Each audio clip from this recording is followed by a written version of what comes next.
Le médiateur de l'ONU au Yémen jette l'éponge. Jamal Ben Omar a annoncé sa démission. En poste depuis 2012, le diplomate marocain n'a pas réussi à trouver une issue à la crise. Depuis 4 semaines, l'armée yéménite, soutenue par l'Arabie saoudite, affronte la rébellion Houthi, alliée de l'Iran.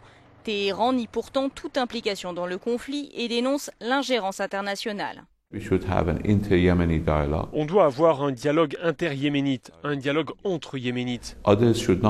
Les autres ne doivent pas y participer. Ce ne sont ni des négociations entre les yéménites et des étrangers, ni des négociations entre des puissances étrangères. Les puissances étrangères ne doivent pas poser de conditions pour l'avenir du Yémen, ni s'engager dans les discussions. Ce qu'ils ont besoin de faire, c'est de faciliter le dialogue entre les différents groupes yéménites, et c'est ce que nous sommes en train de préparer. Mais à l'heure actuelle, aucun pourparler de paix ne semble se dessiner.